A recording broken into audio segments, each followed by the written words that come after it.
जय श्री राधे। पूज्य श्री सद्गुरुदेव भगवान के चरणों में प्रणाम। श्री राधा माधव चिंतन पुस्तक से पूज्य श्री भाई जी कहते हैं, श्री राधा की प्रेम साधना और उनका अनिर्वचनीय स्वरूप। विक्रम संवत 2014 के श्री राधा अष्टमी महोत्सव पर रतनगढ़ राजस्थान में दिया हुआ प्रवचन। दिन में पूज्य श्री भाई जी कहते हैं, जगत जननी श्री कृष्ण स्वरूपा भगवती श्री राधा बहुत से लोगों के लिए एक विलक्षण पहेली बनी हुई है और श्री राधा के अनिर्वचनीय तत्व रहस्य को जब तक कोई जान नहीं लेगा तब तक उसके लिए ये पहेली ही बनी रहेगी, क्योंकि ये साधन राज्य की सर्वोच्च सीमा का साधन तथा सिद्ध राज्य में समस्त पुरुषार्थों में परम और चरम पुरुषार्थ में है। गोपी रहस्य ही परम गुह्य है। फिर राधा जी की तो बात ही क्या है। लोगों की समझ में ही नहीं आ सकता कि मोक्ष तक की आकांक्षा न रखकर भगवान से अपने लिए कभी कुछ भी न चाहने की इच्छा न रखकर भगवान से प्रेम करने का क्या अभिप्राय हो सकता है। जिस भगवान की भक्ति करें या जिससे प्रेम करें उससे अपने लिए कभी कुछ भी न चाहें, यह कैसी भक्ति। और फिर यह और भी आश्चर्य की बात है कि इस भक्ति या प्रेम में सर्वविध श्रृंगार तथा भोग प्रत्यक्ष देखने सुनने में आते हैं। यद्यपि उस श्रृंगार भोग से गोपियों का अपना कुछ भी संपर्क नहीं है। केवल प्रियतम श्री कृष्ण सुखेच्छा में ही उनके जीवन के प्रत्येक श्वास का, मन की प्रत्येक सूक्ष्म से सूक्ष्म वृत्ति का और शरीर की प्रत्येक क्रिया का प्रयोग और उपयोग सहज ही होता है। तथापि इस प्रकार परम त्याग तथा समस्त भोगों का एक साथ रहना लोगों की बुद्धि में भ्रम उत्पन्न कर देता है और पहेली और भी दुरूह हो जाती है।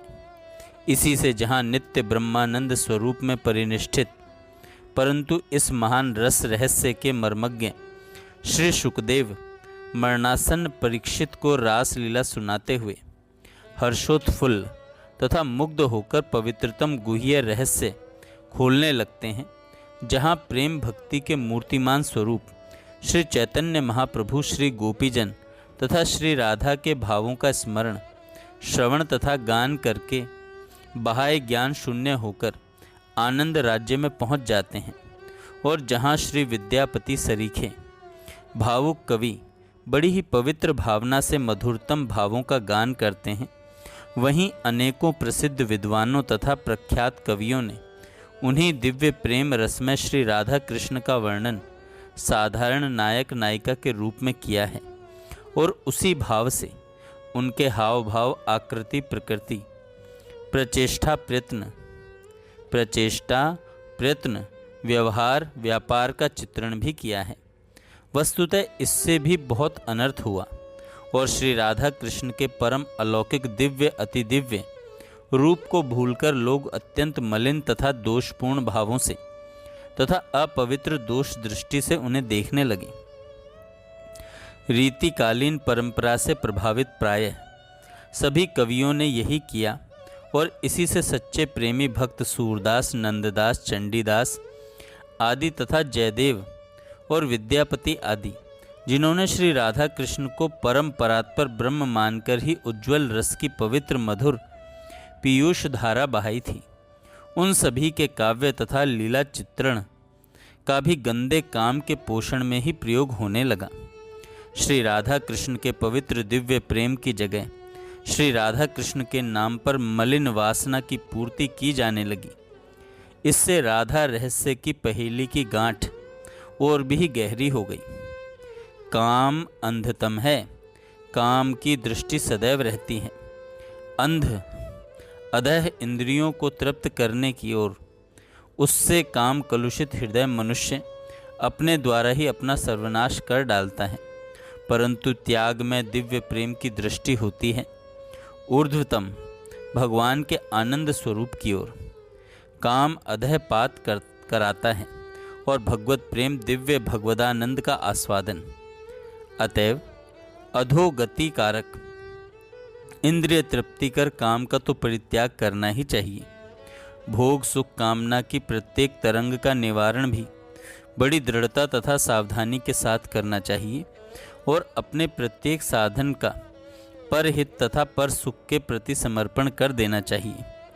जो अपने दुख से जरा भी नहीं घबराते, न अपना सुख चाहते हैं, परंतु जिनका हृदय जरा से भी पर परिताप से पिघल जाता है तथा जो अपने सारे सुख साधन को पर परिताप के नाश में लगा देते हैं, वे ही संत हैं। गोस्वामी तुलसीदास जी महाराज ने संत हृदय का चित्रण किया है कि संत हृदय नवनीत समाना, कहा कबिन परि कहे न जाना, निज परताप द्रवहि नवनीता, पर दुख द्रवहि संत सुपुनीता। इस प्रकार जो पर दुख कातर और पर सुख पारायण होते हैं, वे ही संत माने जाते हैं और जिनका आत्म सुख सदा सर्वदा सर्वथा केवल परम प्रियतम भगवान श्री कृष्ण के सुख में ही परिणित हो जाता है, वे तो संतों तथा महापुरुषों के भी वंदनीय होते हैं। भोग कामना त्याग के बाद भी एक मोक्ष कामना रह जाती है। यह मोक्ष की कामना जब तक रहती है तब तक भी सर्व त्याग नहीं माना जाता, परंतु श्री कृष्ण प्रिया गोपांगनाओं में यह सर्व त्याग सहज था। वे सच्ची प्रेमिकाएं थीं। इसी से वे वेद धर्म, देह धर्म, लोक धर्म, लज्जा, धैर्य, आत्मसुख, देह सुख, स्वजन, आर्यपथ सबका सहज त्याग करके केवल श्री कृष्ण सुख के लिए श्री कृष्ण का सब प्रकार से तथा समस्त करणों से अनन्य भजन करती थीं। इतना होने पर भी उन्हें अपने इस महान सुर मुनि मन प्रलोभनीय उच्च स्वरूप का जरा भी ज्ञान नहीं था। इसलिए गोपी प्रेम को निरुपाधि प्रेम कहा गया है। इसलिए गोपी प्रेम को निरुपाधि प्रेम कहा गया है। इसी से देव गुरु बृहस्पति के शिष्य उद्धव सरीखे महापुरुष ने श्री गोपी पद रज की प्राप्ति के लिए वृंदावन में लता गुल्म औषध बनने की इच्छा प्रकट की थी तथा यह वरदान मांगा था। इन सब गोपियों में श्री राधिका जी सर्व प्रमुख हैं, बल्कि श्री राधा जी से ही समस्त गोपियां बनी हैं और वे उन्हीं की काय व्यूह रूपा हैं। श्री राधा जी का तात्विक स्वरूप तो श्री कृष्ण से सर्वथा अभिन्न है। कहा भी गया है, वह अनादि पुरुष एक ही है, पर अनादि काल से ही वह अपने को दो रूपों में बनाकर अपनी ही आराधना के लिए तत्पर है। इसलिए वेदज्ञ पुरुष श्री राधा को रसिकानंद रूपा बतलाते हैं। राधा तापनी उपनिषद में आता है, जो ये राधा और जो ये कृष्ण रस के सागर हैं, वे एक ही हैं, पर खेल के लिए दो रूप बने हुए हैं।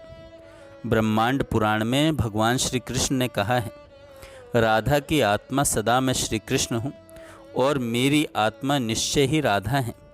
श्री राधा वृंदावन की ईश्वरी हैं, इस कारण मैं राधा की ही आराधना करता हूँ। जो श्री कृष्ण हैं वही श्री राधा हैं और जो श्री राधा हैं वही श्री कृष्ण हैं। श्री राधा माधव के रूप में एक ही ज्योति दो प्रकार से प्रकट है। ब्रह्म वैवर्त पुराण में भगवान के वचन हैं, मुझ में मतलब श्री कृष्ण में और तुम में मतलब श्री राधा में जो अधम मनुष्य भेद मानता है, वह जब तक चंद्रमा और सूर्य रहेंगे तब तक काल सूत्र नामक नरक में रहेगा। भगवान श्री कृष्ण ने राधा जी से कहा है, प्राणाधिके राधिके, वास्तव में हम तुम दो नहीं हैं। जो तुम हो वही मैं हूँ और जो मैं हूँ वही तुम हो। जैसे दूध में धवलता है, अग्नि में दाहिका शक्ति है, पृथ्वी में गंध है, उसी प्रकार मेरा तुम्हारा अभिन्न संबंध है। सृष्टि की रचना में भी तुम ही उपादान बनकर मेरे साथ रहती हो। मिट्टी न हो तो कुम्हार घड़ा कैसे बनाए, सोना न हो तो सुनार गहना कैसे बनाए। वैसे ही यदि तुम न हो तो मैं सृष्टि रचना नहीं कर सकता। तुम सृष्टि के आधार रूपा हो और मैं उसका अच्युत बीज हूँ। ब्रह्म वैवर्त पुराण कृष्ण खंड से भगवान श्री कृष्ण ने एक बार श्री राधा जी से कहा था, मैं प्रियतम हूँ, तू मेरी प्रियतमा है। यों कहने यों कहना केवल किंवदंती मात्र है। तू मेरे प्राण है और मैं तेरे प्राण हूँ, यह कहना भी प्रलाप ही करना है। तू मेरी है मैं तेरा हूँ, यह भी कोई साधु प्रयोग नहीं, मतलब शुद्ध प्रयोग नहीं। हम दोनों में कभी तू और मैं का किसी प्रकार का कोई भेद सूचित हो, यह उचित नहीं। अर्थात तू मैं हूँ और मैं तू है, हम दोनों में कभी कोई भेद है ही नहीं।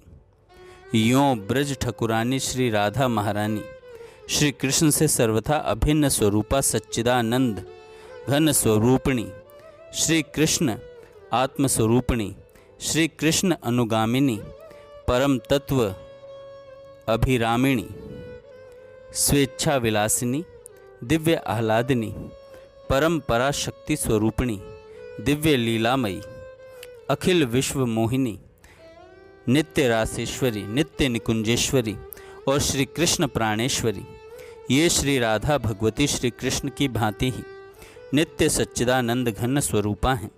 समय समय पर लीला के लिए प्रकट भगवान श्री कृष्ण की भांति ही ये भी आविर्भूत होती हैं। एक बार ये दिव्य गोलोक धाम में श्री कृष्ण के वामांश से प्रकट हुई थी।